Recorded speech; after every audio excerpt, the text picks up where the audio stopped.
before I make it.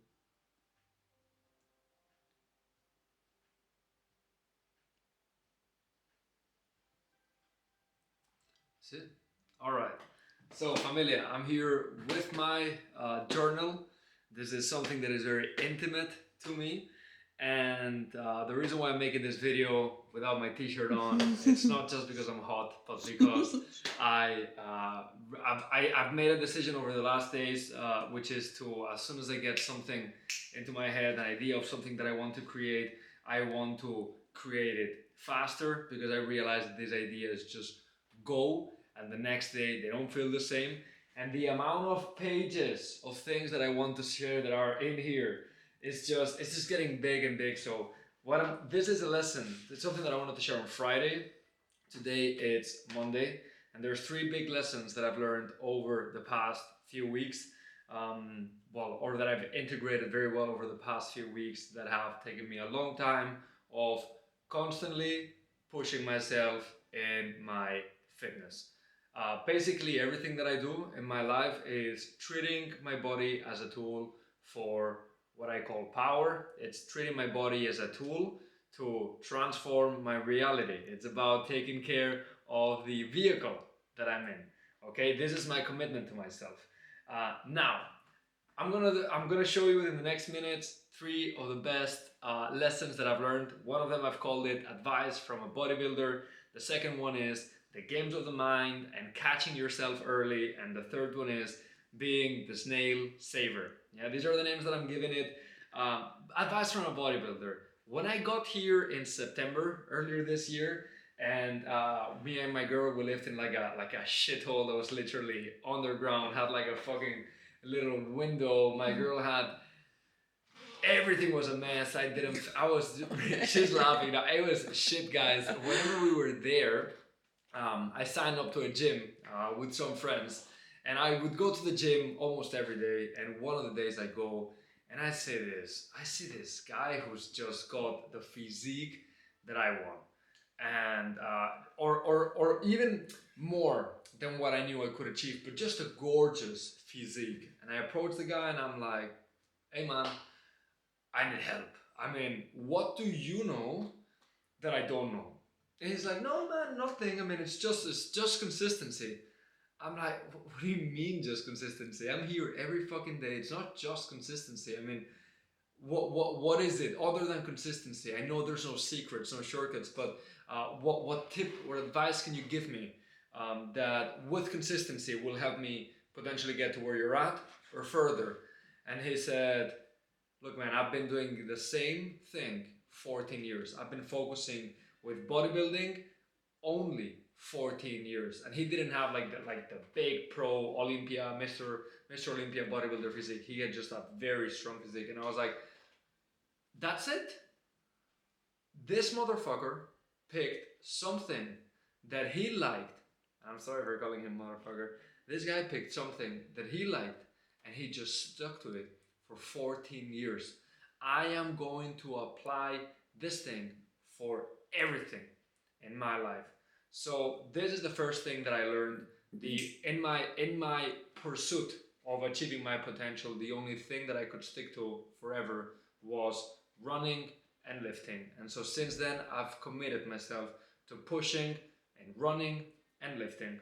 Now, one thing that I've learned in the journey is that passion is often lost. Not just in this, but really in everything. I got a job. Whenever I got the job, first weeks I'm super passionate. I'm putting all the time. Right now, I have to, it takes more out of myself.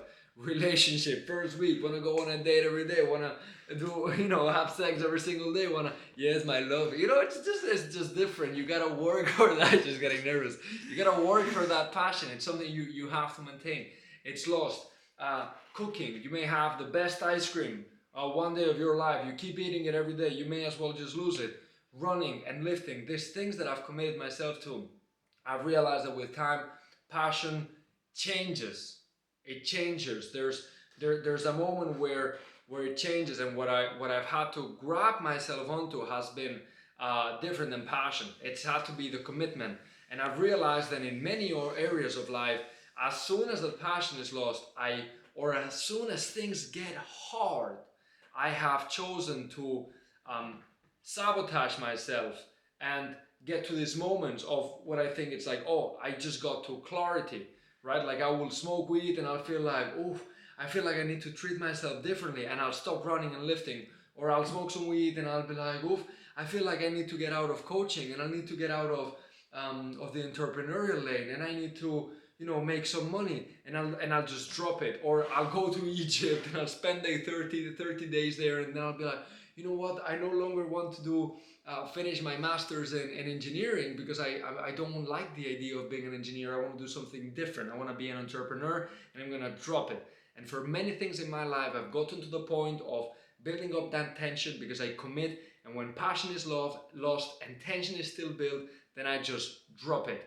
And it prevents me from getting all the growth that happens after that commitment. So when I call it the games of the mind and catching yourself early, is this not clear, baby? Is this not clear?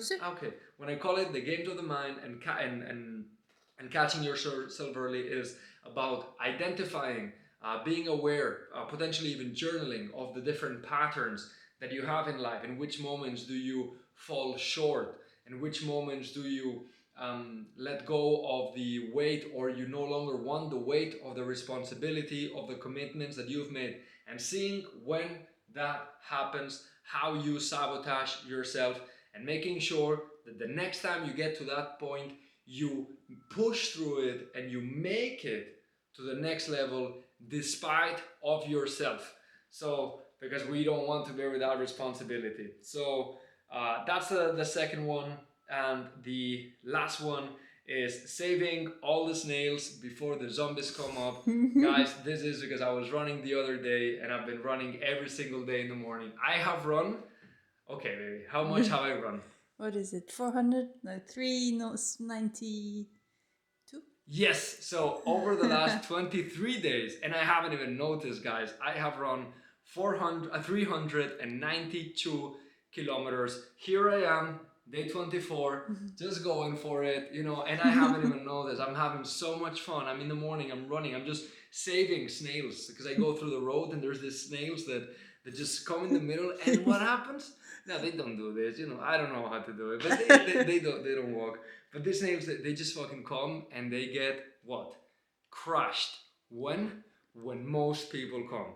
I want you guys to be the snail savers. I want you guys to be the ones waking up early, and before everyone goes to their 8 to 5 or 9 to 5 or whatever the fucking is, to make sure that you prioritize yourself in those first hours in the morning, and you put yourself in service to not just yourself but for other people.